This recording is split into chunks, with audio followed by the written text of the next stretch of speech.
Hello ka-motor, welcome to my channel. Good morning. Pag-usapan pala natin ngayon ang hub, rear hub ng TMX 155. Ito. TGR tatak. At saka ng hub ng 125 Alpha MSK naman tatak.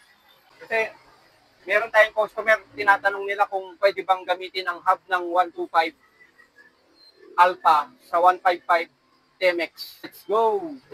Ito nga pala yung hub ng 155 TMX rear. Ito naman yung hub ng 125 rear.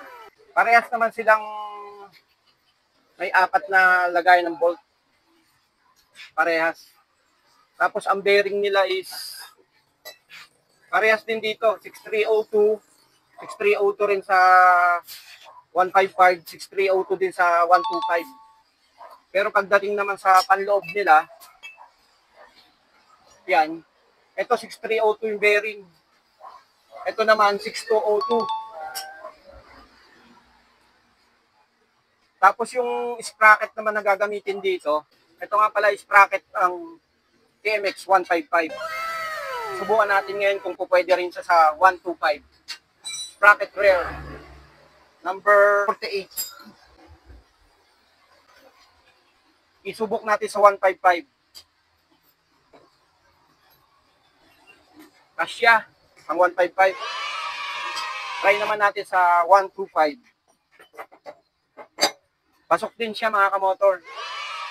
Kaya yung sprocket rear ng 155, pwede sa 125. Sa brake shoe naman pala.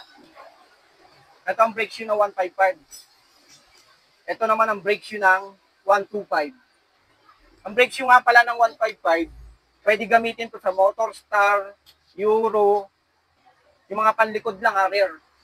Euro, Rusi, yan. Pare-parehas ang brake shoe niyan ng panglikuran. Tatak nga pala nitong brake shoe na to is Crayon Rubberized.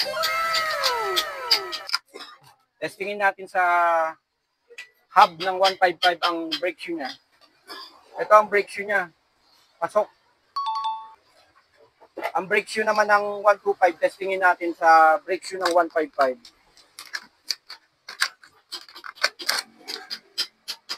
Ito naman ang brake shoe ng 125 rear.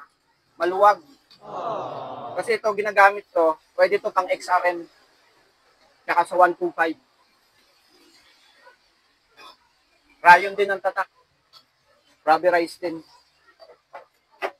Ito naman sa Alpha 125 Honda. Yan ang match na brake shoe niya. Yan. Kaya kung ikukumpara natin sa brake shoe ng 155 ang brake shoe ng 125, talagang hindi sila pwede. Malayo. Oh, malaki. Malaki ang 155, maliit ang 125. Pakita ko naman sa inyo ang kanilang panel. Ang panel ng 155 ito. Panlikod. Ito ang para dito. Yan. Yan, match na match. Yan, sakto yan. Pang 155. Pero yung panel ng 125, hindi sila match. Oh, hindi match. Maliit. Kaya hindi rin sila pwede pagdating sa panel.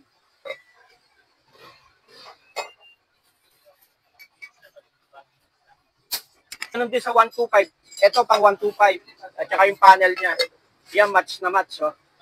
Tapos ito yung panel ng 155. Tetestingin naman natin sa 125. Ang laki. Oh. Hindi siya match. Kaya hindi uubra.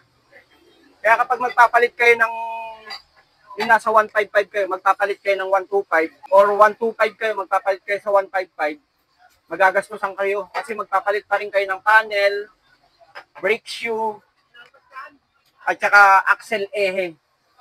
Kasi magkaiba yung sukat eh. Magkaiba yung sukat ng ehe nito sa rear axle ehe. So itong bolt nila rito, parehas lang yan. 14. Saka itong 155, yung bolt niya rin dito, 14 rin gagamitin. Yan. Sprocket bolt, parehas lang sila.